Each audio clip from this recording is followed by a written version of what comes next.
Welcome back to Cooking in the Boot. Today's recipe, rice dressing. It's one of my favorites and it's not just for Thanksgiving. To start our rice dressing, we're going to start with the meat, building the base. So right here we've got 1 pound of ground beef, 1 pound of ground pork, and a half a pound of ground chicken. We're going to combine all of that into one pot that's been preheated to medium heat. And we're going to just continuously break this up and mix it together until it's well brown. That process is going to take probably 10 to 15 minutes. So to save you on time, I'm going to cut here and we're going to come back when it's brown. Here's the meat that's been cooking for about 12 minutes, I would say. You can see that everything's nicely browned, the pork, the chicken, and the beef. And just give it a few stirs. Now, some people, it depends on how fatty your meat is. This meat really isn't that fatty, so there's just a little bit of excess fat at the bottom. So I'm gonna go ahead and leave it in. That's gonna give it a little extra flavor. So at this point, what we're gonna do is we're gonna reduce the heat down to about a low medium, somewhere in between. And we're gonna start adding our seasonings and our vegetables to this. So to start off with, we've got 1 large onion chopped, 3 ribs of celery chopped, and 1 medium bell pepper chopped, and 3 cloves of garlic. So at this point, we're gonna just go ahead and add all this in raw.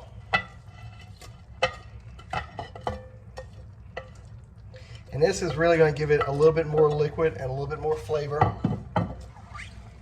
And then you're gonna simply stir it all together until it's well mixed.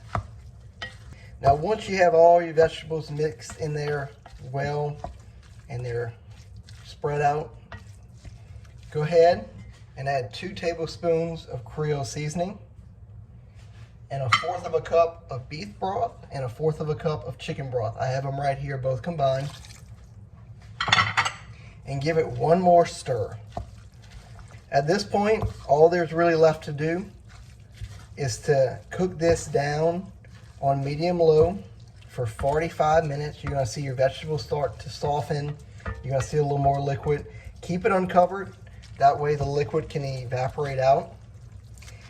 And to this, we're gonna have a few more ingredients when we come back. But we're on our way to homemade rice dressing. In that last segment, I forgot the second most important part of rice dressing, and that's the rice. You're gonna need 6 cups of cooked rice. My personal preference is a Louisiana long grain. All right, the meat's been cooking, and as you can see, all the vegetables are cooked down as well. There's just a few more ingredients before we're ready to eat it. So once you finish cooking it down, we're gonna add 3 tablespoons of parsley, 3 chopped green onions, and you're gonna just mix that in really well. These ingredients you don't really wanna cook too much, that's why we're putting them in now. The heat is still on low, medium. And just give it a few little turns and that should be good. Now, additionally to that, what we're gonna add is 3 tablespoons of cream of mushroom soup. That's just gonna give it a little more richness and it'll also give it a little more flavor. So again, just go ahead and mix that in. Make sure you distribute that cream of mushroom throughout the base. All right, so now our base is ready and we'll go ahead and start incorporating the rice. Do it 1 spoonful at a time. That way you can really get a good mixing on it. The good news about this recipe is it can easily be halved in case you don't have a crowd this large or your family isn't that large, and it'll still come out great. Now at this point, before you serve it, you might want to taste it. If it's not spicy enough, I'd recommend giving it 2 to 3 dashes of hot sauce, or very cautiously add cayenne pepper to it. That is the end of the rice dressing. Meet me at the island and we'll do a tasting. And now for the best part of the show, the tasting.